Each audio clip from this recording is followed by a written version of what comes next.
em caso de subsídio de desemprego. Propostas polémicas para o chamado rígido mercado de trabalho português e que mereceram as críticas do PS e dos sindicatos. Analisamos este assunto com as presenças de Jorge Lander Vaz, Amândio Antunes e Diamantino Marques. Bom dia aos três, obrigada pela vossa presença.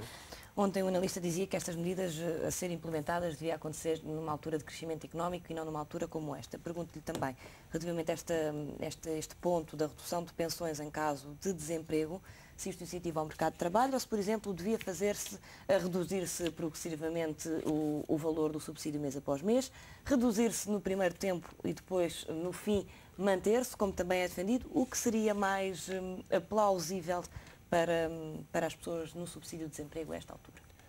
Eu, antes de responder diretamente a essa questão, gostava de dar os parabéns a estes movimentos cívicos que estão a colocar em cima da discussão pública algo de interesse para o país.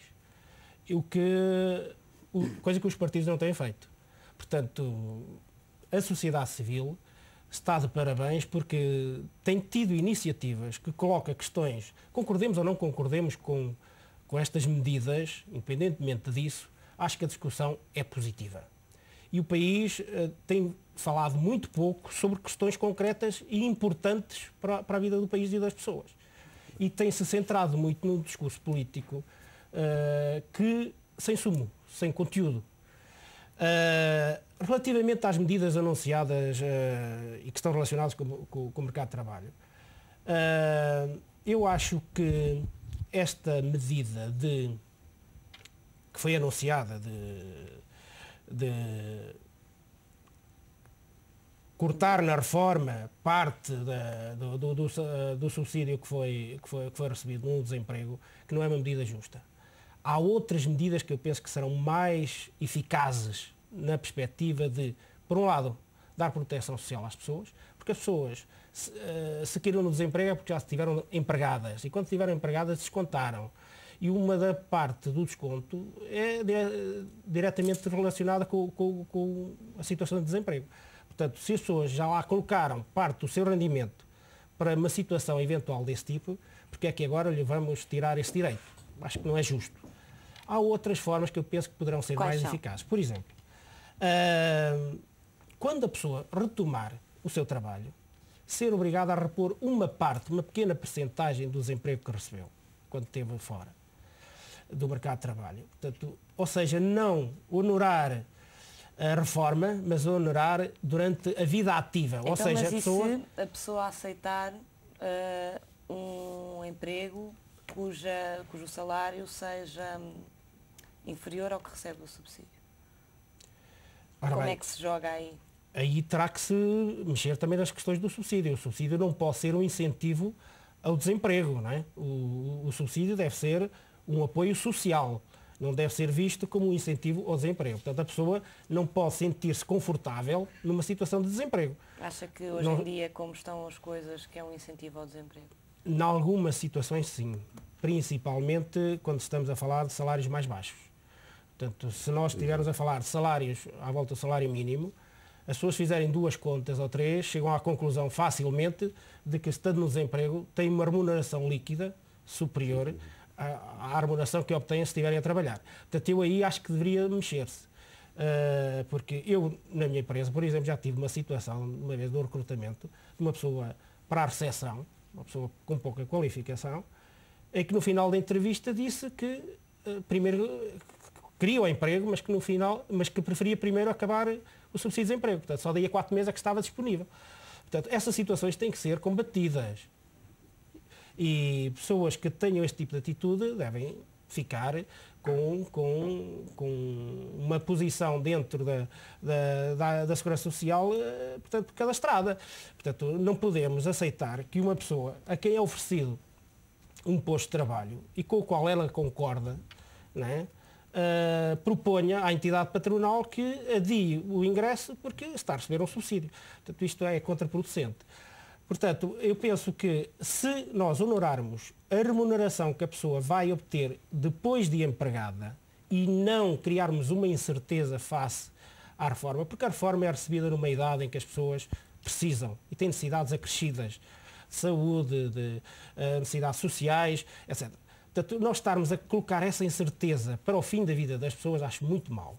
Acho que devemos atacar essas questões enquanto as pessoas têm atividade e têm uma vida ativa que possa gerar rendimentos suficientes para que o Estado não fique penalizado.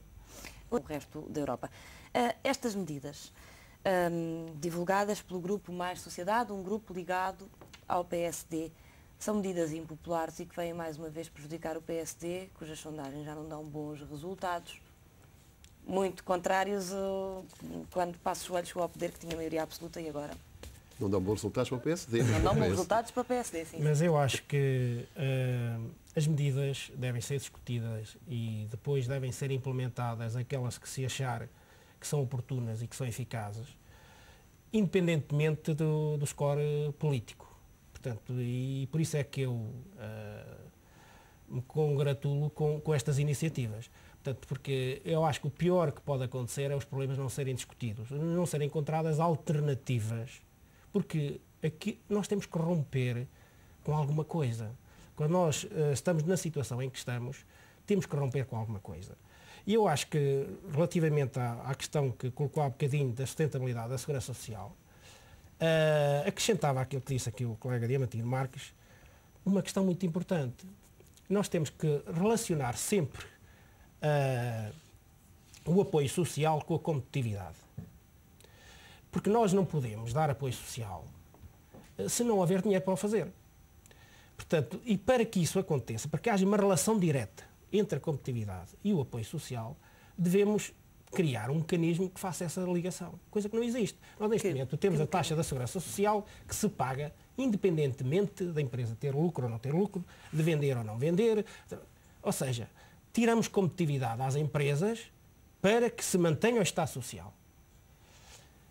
Se, em vez disso, reduzíssemos a taxa da segurança social e aplicássemos o IVA social, estávamos a tomar uma que se paga independentemente da empresa ter lucro ou não ter lucro, de vender ou não vender. Ou seja, tiramos competitividade às empresas para que se mantenha o Estado Social. Se, em vez disso, reduzíssemos a taxa da segurança social e aplicássemos o IVA social, estávamos a tomar uma medida que vinha de acordo com aquilo que eu estava a dizer, ou seja, de nós obtermos mais receita quando temos empresas mais competitivas. Portanto, se nós produzimos mais, se nós temos receitas maiores, se as empresas têm maior receita, têm capacidade para pagar mais. As pessoas, se têm mais poder de compra, têm capacidade para pagar mais. Mas nós, o modelo que temos é um modelo que não é sensível à flutuação económica da nossa economia. E por isso, em alturas de crescimento, ela funciona bem, mas em alturas de recessão, ela afoga a economia e gera desemprego. Ou seja, nós, para proteger o Estado Social, estamos a gerar desemprego. Ou seja, há aqui um contrassenso. Portanto, as coisas têm que ter lógica. E o modelo atual não tem lógica. A outra questão que eu acho importantíssima é a harmonização em termos europeus. Ou seja, não pode um país estar, como a Grécia tinha reformas aos 57 ou 58 anos, e haver outros aos 67, e haver outros aos 60. Não, não pode ser. A Europa tem que decidir de uma vez por todas se é uma união económica e social ou se não é. E se é, tem que adotar medidas sociais que sejam transversais, porque não há europeus primeira e europeus segunda. Isto era a mesma coisa que em Portugal termos pessoas que tinham descontos de 50%, outras de 0%. Não pode ser. Portanto, se nós estamos integrados dentro de uma União Económica e Social, tem que haver políticas europeias que demonstrem isso. Não é só discurso. Relativamente às reformas, eu ainda queria acrescentar o seguinte. Eu acho que falta clareza. Ou seja, eu, por exemplo, não sei quanto é que vou receber de forma. E penso que nenhum de nós sabe. Não é? Tendo aqui o Diamantino que já a tem. Não é? Eu acho que isto devia ser claro. Ou seja, nós se tivermos um seguro, poupança-reforma, recebemos anualmente uma ata que nos diz quanto é que está capitalizado, qual foi a rentabilidade, no final quanto é que vamos receber. Porquê é que o Estado não faz isso? E não cria incentivos para que as pessoas gerem poupança e gerem poupança para a reforma. Não é? Não faz isso, não sei porquê, ou porque a máquina do Estado não funciona, né? A carga burocrática é demasiadamente densa que impede essa informação, porque não estou a ver outra razão. O Estado não seria minimamente penalizado por isso, antes pelo contrário, porque se o Estado tivesse uma rentabilidade maior das poupanças para a reforma do que têm os seguros privados, as pessoas podiam optar por fazer um desconto maior para o Estado. E o Estado não dá essa possibilidade às pessoas. Se eu quisesse contar mais para a minha reforma pelo Estado, não sei como fazê-lo. Não é? Mas existem os sistemas complementares, os PPRs e os... Pois, mas porque é que o Estado não aproveita esse mecanismo de obtenção da receita? Não é? Que está a ser dispensado única e simplesmente para a iniciativa privada.